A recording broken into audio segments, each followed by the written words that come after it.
It is Friday. Welcome into your go-to show for sports here on the Shore, Delmarva Sports Insider. I'm Anthony Joseph. And I'm Chris Brunk. Welcome into the show. We've got a lot to get into tonight, like we do every Friday night. Isn't that right, Anthony? We certainly do. Let's go over what we have in store for you tonight. We've got a one-on-one with Washington football legend London Fletcher as his former team prepares for the NFC Championship game. And we've got tons of local hoops from tonight and throughout the week, starting with Cape boys basketball taking on Dover, right, Anthony? They certainly had a big contest tonight. Cape and Dover, you never know what you're going to get. Cape on a 3-game winning streak, 7-3 on the year. They faced Dover 8-3, and the battle took place in Lewis. Things got intense there, Chris, as the game was neck and neck. Some good ball movement. Stephen Civil, drains the 3 for the Vikings. He had 10 on the night. Then Dover, they would not be denied. A good swing pass, Terrace Williams in the corner. Williams muscles his way. He gets 10 points. Then Cape back on offense. Jamison Tingle, the talented athlete, gets his shot. He drains the 3 for the Vikings. They were on fire. He was 13 points. Cape passes the ball, though, but it was stolen by Williams. Goes for the shot, misses. Chase Little right there for Dover, and he gets it in. 10 points on the evening. Dover swings the ball around to the 3-point line. Cameron Randolph drains the 3 for the Senators. Dover was able to keep Cape from scoring in the final minutes to take the lead, and they won that game 46-40. Now to the Parkside Rams boys basketball team. Recently they've been playing some good basketball. Against Mardella, they were rolling. Look at that shot right there. That was Mardella, but they would not be denied. Good ball movement in the corner. Then they're going back the other way. That is Brown, coast to coast. He had a lot of points for the Parkside Rams. There's Javon Kamajees. He drains the 3 and count it. He had a team high for the Parkside Rams. The Rams would go on to beat Mardella by a decisive 67-38. Bobby Bates, in his first season, believes the team has a strong defense and relying on that to achieve success. Bates talks about how this season has been going. Just attack. Sometimes I like to shoot the 3 a lot, and then if it falls, it falls, and I just keep going from there.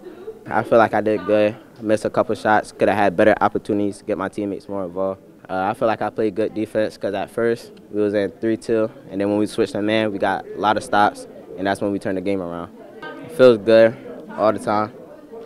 Just feel it's a great feeling.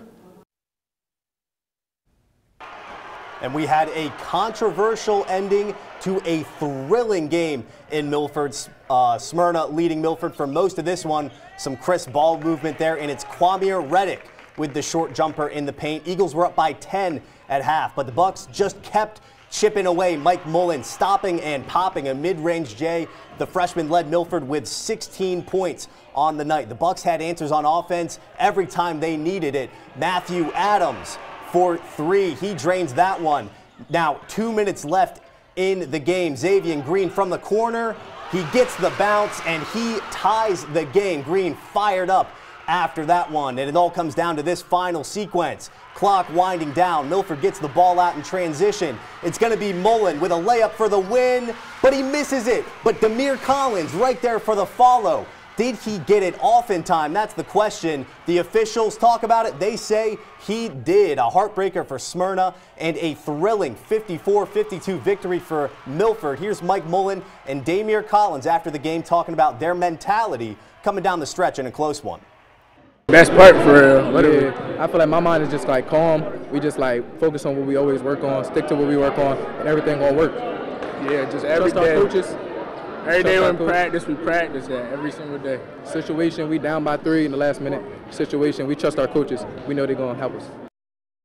Salisbury Christian School taking on the Salisbury School tonight. The Jags going to work early. Emily Bosch, the baseline drive, and a pretty looking floater right there. Salisbury Christian, a 10-point lead in the first quarter. But here come the Dragons. Allie Collins in transition, the crossover all the way to the hoop, and the whistle, count it, plus the foul. Salisbury School came back and actually led at the half, but Emily Emily Bosch, a catch-and-shoot buzzer beater right there to end the third quarter. She led all scorers with 16 on the night. Salisbury Christian trying to put this one away late. Bosch had been the hot hand. She weighs her options, dishes to Natalie Bailey, who hits from behind the three-point arc.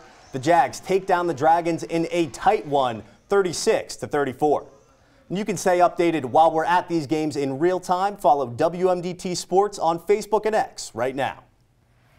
Also, the Colonel Richardson boys faced St. Michael's, but the action was very close. Saints with the ball, pass it out. The Johnny Mouts goes around two defenders, gets the bucket for St. Michael's.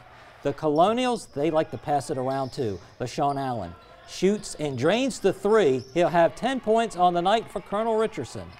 The Saints, they're back on offense. They pass the ball. Stolen, though, by Jazeer Dickerson. Makes his way into the paint, slams it down, count it. I like a good slam dunk. He finished with 19 points in the contest. St. Michael's tries to make a comeback, but Colonel Richardson holds them off in a thriller, 45-42. After the game, we talked to the head coach, Vlad Pruchek, about the game and how his team came through in the end to get the win. We just knew it was going to be a tough one. I knew we had a hard time here last year, and you know, they got a good team, and so we just had to keep fighting. And I think we had like maybe a 10 or 12 point lead at one point, but that can evaporate quickly. So we were able to. The boys dug down when they had to and made some good plays towards the end. I thought our defense stepped up, especially inside the last 2.5 minutes.